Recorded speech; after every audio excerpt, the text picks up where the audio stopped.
China has altered some trade with Taiwan in retaliation to the visit of United States House Speaker Nancy Pelosi to the island.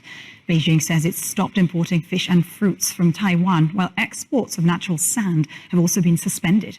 Beijing has often targeted Taiwan's agricultural industry for punishment over political issues.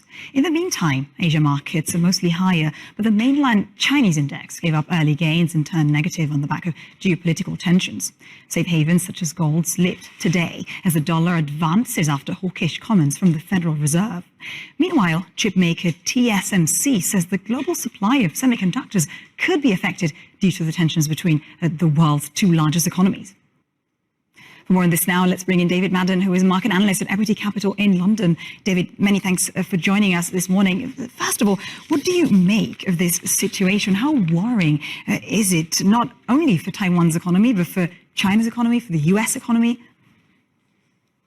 It's certainly a little worrying in terms of the raised tension surrounding Taiwan, especially considering what has been going on in Ukraine for the past number of months. It's fair to say, as far as the financial markets are concerned, this was more of a story yesterday. We saw a larger sell-off in US stocks. We saw a flight to quality play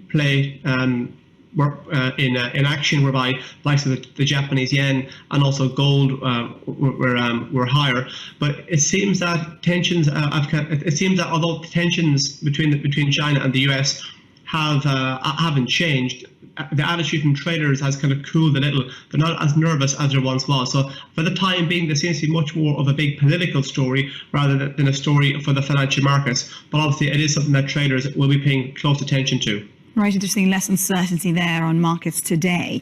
Although, do you expect safe havens such as gold and such as the Japanese yen to further strengthen from now on, nevertheless? Immediately, for the time being, it doesn't look likely. We're already seeing some losses in the likes of gold and silver this morning, despite the fact that we've had a retreat in the US dollar. As I mentioned, the moderate losses we're seeing here on European stock markets is nothing really to write home about. It all depends on what happens next. Sure, there's a lot of tough talk between the US and China. We've seen essentially military hardware being kind of pointed at each other. It all just depends what happens next. The ball is essentially in Beijing's court.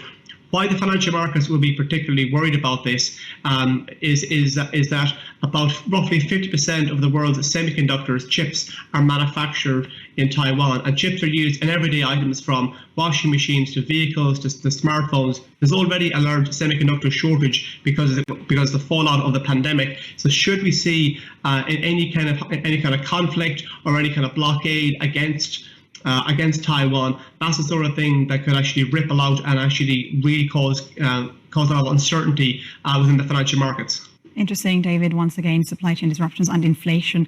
Thanks for being with us today. Thank you.